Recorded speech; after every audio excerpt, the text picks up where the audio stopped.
Hey guys, how's it going? We are going to be planting a very exciting plant today. I am so excited about this. This is the dark lavender chiffon rose of Sharon.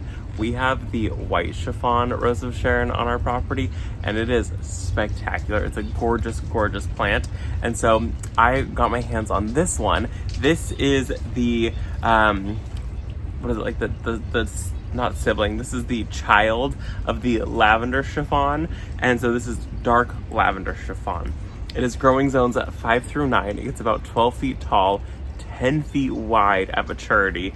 We're gonna keep it a little more intact in that. We're gonna keep it more on the smaller side. I'll let it get as tall as it wants, but I'm not gonna let branches get 10 feet wide. That's ridiculous, because we have a small property. And so we have the white chiffon that we do keep in check, and this is the dark lavender, and it's supposed to be a richer, darker, more like intense color than the lavender chiffon is. The lavender chiffon is still gorgeous, but this is supposed to be even better than that one. So this isn't the improved, this is just not a sibling. Keep wanting to call it a sibling. This is the child of lavender chiffon. So dark lavender chiffon, it is drought tolerant, heat tolerant, salt tolerant, rabbit and deer resistant. This is supposed to just be kind of like the best of the best plants. It attracts hummingbirds, bees, and butterflies. So really, if you were wanting something that just is like all around amazing, this is it. It is not sterile, so it will self-seed. We have the white chiffon, like I said, and I haven't had any seedlings pop up. So for some people, they do deal with seedlings coming up. I have not dealt with that. We've had our Rose of Sharon for, I think, 3 years at this point, and it's actually like stayed in check. So I'm really excited about this one. Where this one is gonna go, it's gonna go in some very poor soil. So it's gonna grow up front in by our like driveway area. I want something tall there that's gonna lend a little more privacy when we're sitting on our front porch. And so I thought this would be a really good plant, especially the fact that it blooms so early and it just continues to bloom. I'm really excited about that.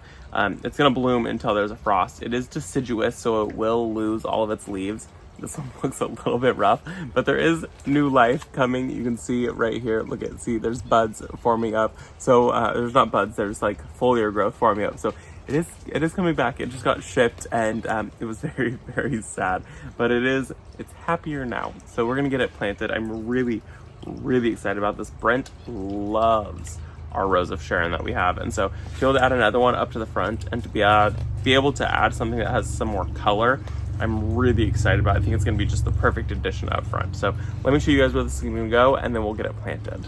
So if you guys remember, I had moved a lemon cypress right here, and it thoroughly died. We hit 110, and it said, no thank you, I don't love that.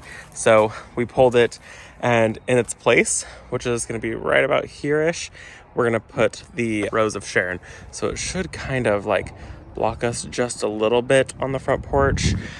We do sit on the front porch, and it's really just kind of nice and cozy. But I want to get something in the ground, so that way by springtime, hopefully, we've got some height. I'm hoping that this spring it'll shoot up a little bit. So that's the goal, is to get those there. And I think I'm gonna just pull some of these because I have a Laura pedlum right here, which, how weird is this? I'm getting flowers on my Laura pedlum.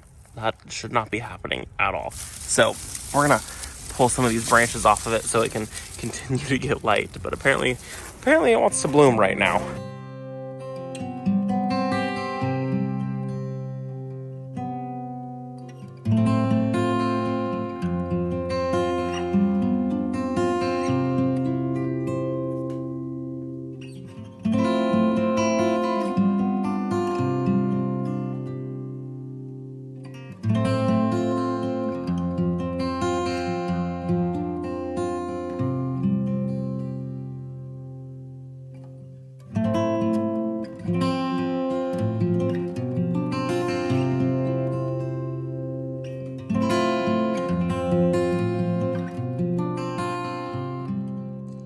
Well, that was easy. So now I want to get a couple more plants planted in the ground. We actually have to go pick some of them up because I don't have all of them. But that's gonna be so gorgeous there. Very excited about it. Let me show you guys what I want to do next, because it was a failed project. So if you guys remember this area right here, this has kind of been where I hoard all of my plants. I'm down to 3 plants, which is really exciting. But I had planted some creeping fig in this area. I planted 1, 2, and then I planted a 3rd one there. And in this area, we had a really bad mole problem. And so I planted the 3 of them here, and the plan was to get these to grow up along this fence and turn this into a green wall, and they died. So I have 1 that's alive. So I'd like to go pick up, realistically, probably 3 more, and I'll plant 1, 2, 3 of them here, so that way we can continue working on this. I might try to pull out some of this cement that's here, because I don't think that that's going to be helping any of this issue that I have going on. So I think I'm going to try to pull this out. We'll see what Brent says. I don't think he'll be thrilled about that, but so we're gonna head to Home Depot and go pick up 3 plants and whatever else I can find. All right, we made it to the orange store. Let's go see what we can find besides mums, even though I want all the mums, and they're staring at me. Oh, so pretty. Can't have them. I do want to do a whole bunch of cyclamen, but I'm not gonna buy them yet because I want to get them when I'm ready to actually do the project. These ones are $5.78 a piece, which I feel like is so expensive. I remember them being much more affordable in previous years. But I think this year I just want to get a whole bunch of white ones. And I think that will be really pretty. Just do a mass of these for like winter planting, because we don't get snow here. We'll just pretend. And of course I found the flowering kale, ornamental kales, $7 a piece. And they're pretty good size. They're really pretty. These ones are wild. Look at this. Isn't that crazy? They're so tall. Why are they so tall? I've never seen them like that before. I like these ones better, but I'm not getting them.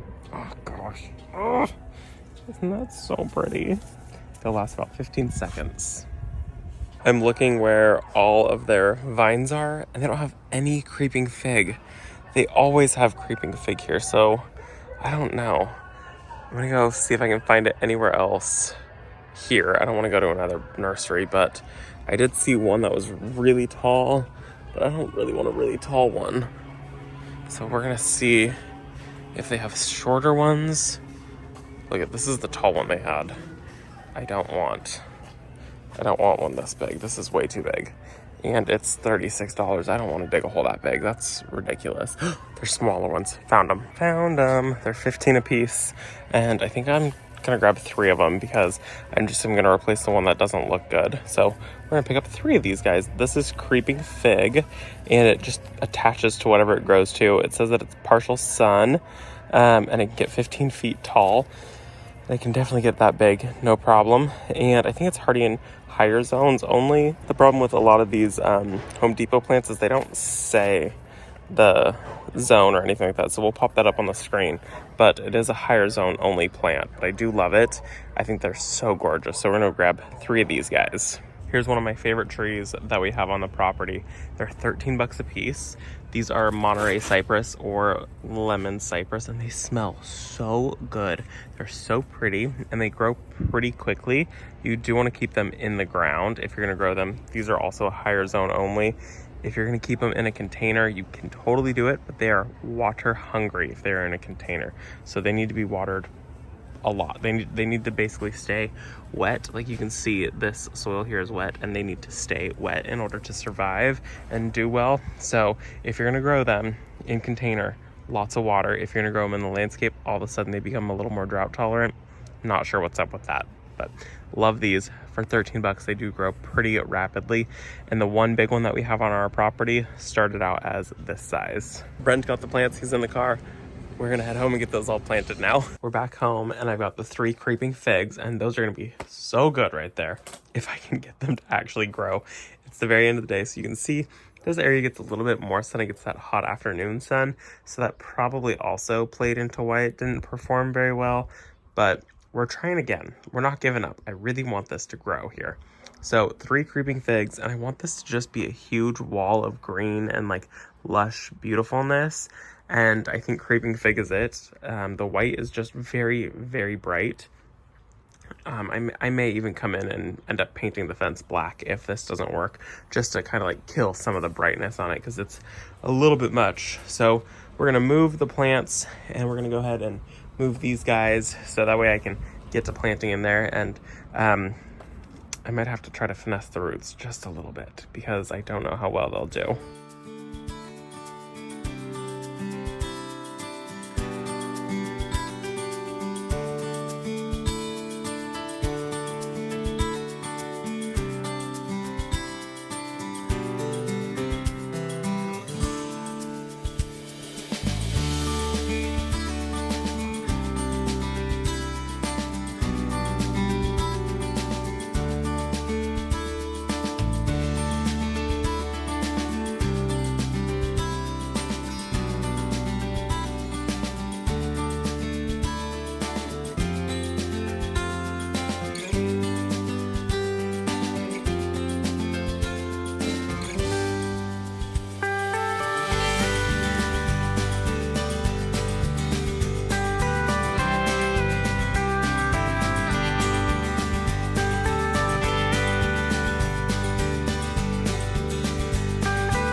Okay, take two. We'll see if these live or not. I'm really hoping that these ones survive. I love creeping fig. I'm going to take you back to the backyard and show you one section of creeping fig that we do have. I think it's a magical plant, and I'm really hoping that this one survives. We just dealt with that gopher issue, and so I've got a little spike down there that kind of repels them, and it has helped a ton. It makes this vibrating sound and they don't like it, so I'm hoping that it works. If any of them don't survive, I'm gonna assume it's gonna be that one just because of the amount of afternoon sun it gets, but we'll see. If I can get these two to survive and fill out this entire area, and if it's just a little sparse on the end, that is okay with me. I think it's a gorgeous plant. I have these wires on here to train it to go on the fence, and then the wires will keep it so if it gets too heavy, it can't fall off completely. So it's helping with this to train it to stay up anyways, and so this is going to help it attach to the fence and then grow under the wire. The wire just kind of sticks out like this, so this is going to make it so it can grow under here, and with the weight of it, it'll never fall off. It should just attach itself to this fence and never be an issue anyways, but this is just kind of a safety precaution. You really don't have to do that with creeping fig. It's not that big of a deal, but either way, these are gonna look so gorgeous when they fill out, and I'm really hoping they fill out. I wish they had done something this springtime, but we just had that issue and it was just running rampant everywhere and they were killing everything. So this should do something now. This should be fine. We will see. And then the Rose of Sharon up front, that's going to be so gorgeous. It's going to kind of block some of this view right here, which will be really nice also. And then this is our other container of creeping fig. And this is just one terracotta pot right here. And I have this like sphere obelisk that it's growing up, and then it's going from there up the walls. Ignore the dog, Prince. She's a jerk. It's all Freya. And it grows up the house, and I just think it's a really magical look. I love creeping fig. It does climb and it does leave little sucker prints on your house, so that is something that you need to be aware of. Like, see those? It's gonna do that across anywhere that this thing is attaching. So it grows flat, it attaches itself, and it does leave those. I'm not worried about it. I still think it's totally worth it. It's a gorgeous plant, but it will attach to whatever it's growing near. Let me show you the other side. And then you can see it kind of started to grow around and over the gutter a little bit, and it's growing up against the wall here. And I love this look. So I'm gonna let all of this grow. I wouldn't mind if the whole wall turned into the creeping fig. It's a gorgeous plant.